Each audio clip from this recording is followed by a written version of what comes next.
Jainism India and South. The other name of love is Jainism. Jainism is also known as Jainism is an ancient religion that originated in the great Indian country centuries before the Christ was born. Jainism had originated in Tamil Nadu before the time of Tolgapiyar. Jain adherents have many books owned by the Tamil mother. Date of foundation of Maurya dynasty by Chandragupta has been determined to be of about 320 BC on the basis of the known dates of the corresponding Greek person or events such as the invasion of the Alexander the Great, which brought the Greeks in contact with the India, or such historical fragments or as are left by the Magallanes the Indica.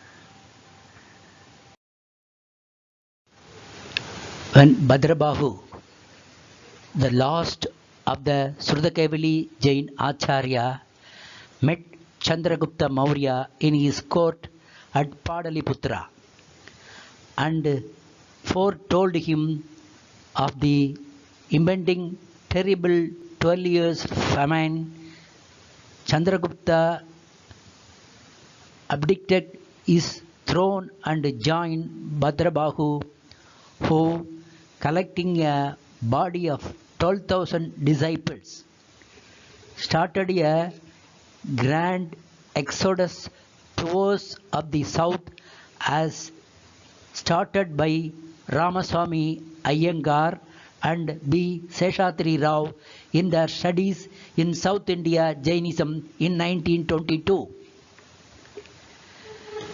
That Chandragupta, the Maurya king, was a Jain and attended on Bhadrabahu during his last days and died 12 years after. During the penance on Chandragiri hill may be taken as a historical facts. Evidence in favor of such a theory is overwhelming. The discredit of the Saravana Beligula inscription discovered by Lewis Rice is to discredit the whole tradition and the legendary account of Jains enshrined in Rajavali Kade, and it is highly hazardous for the historians to go so far.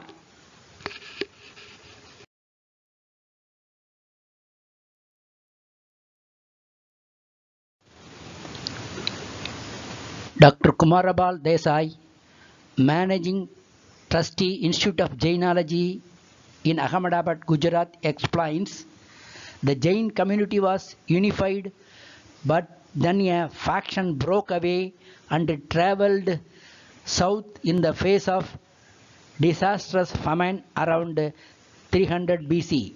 He says some sources suggest that a large group of migrants was led by the famous Acharya Bhadrabahu into what is now the Karnataka state Mysore, where they resided for some 12 years. It is further held, he adds, that the Bhadrabahu himself passed away before any return was possible, but his followers did make their way back to Padaliputra, modern Patna in Bihar, only to discover that an official recension of the scarred text has been prepared in their absence. Many points of the recension, codified under the leadership of Sudhabhadra, were unacceptable recently returned monks.